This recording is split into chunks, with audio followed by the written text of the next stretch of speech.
സംസ്ഥാനത്ത് ഇന്നും കനത്ത മഴ എന്ന് തന്നെയാണ് മുന്നറിയിപ്പ്. പത്തനംതിട്ട മുതൽ കാസർഗോഡ് വരെ 12 ജില്ലകളിൽ ഓറഞ്ച് അലർട്ട് തുടരുമ്പോൾ തിരുവനന്തപുരത്തും കൊല്ലത്തും കൂടി യെല്ലോ അലർട്ട് പ്രഖ്യാപിച്ചു. 3 ദിവസം കൂടി മഴ തുടരുമെന്ന് റവന്യൂ മന്ത്രി AP അനിൽകുമാർ അറിയിച്ചു. സുനിഷ അയലൂർ വിവരങ്ങളുമായി ചേരുകയാണ്. സുനിഷ, മുന്നറിയിപ്പുകൾ നൽകേണ്ടതുണ്ട്. അപ്രതീക്ഷിതമായ മഴയുണ്ടായാൽ അടക്കമുള്ള പ്രതിസന്ധികൾ തരണം ചെയ്യേണ്ടതുണ്ട്. ഇപ്പോൾ 2 ജില്ലകളിലാണ് യെല്ലോ അലർട്ട്, അല്ലേ?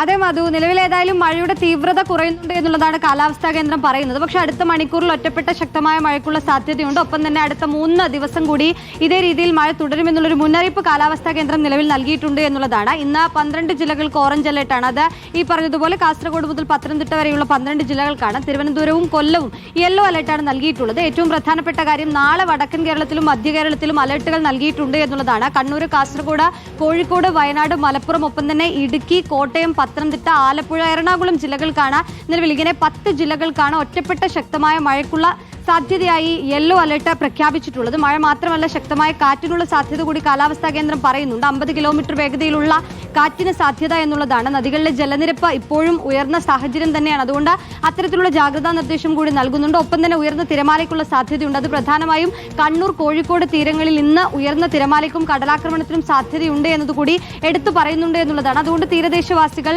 നിർദ്ദേശങ്ങളെല്ലാം പാലിക്കേണ്ടതുണ്ട് എന്നൊരു കാര്യം കൂടി കാലാവസ്ഥാ കേന്ദ്രവും ദുരന്ത നിവാരണ അതോറിറ്റിയും എല്ലാം നൽകുന്ന മുന്നറിയിപ്പിൽ പറയുന്നു എന്നതാണ്. ഏതായാലും വരുന്ന മണിക്കൂറുകളിലും ഒറ്റപ്പെട്ട ശക്തമായ മഴയ്ക്കുള്ള സാധ്യതയാണ്. മഴയുടെ തീവ്രത കുറഞ്ഞിട്ടുണ്ട് എന്നത് തന്നെയാണ് ഏറെ ആശ്വാസകരമായ കാര്യം. എങ്കിൽ പോലും അടുത്ത 3 ദിവസം കൂടി മഴ പ്രതീക്ഷിക്കാമെന്നുള്ളതാണ് മാധു.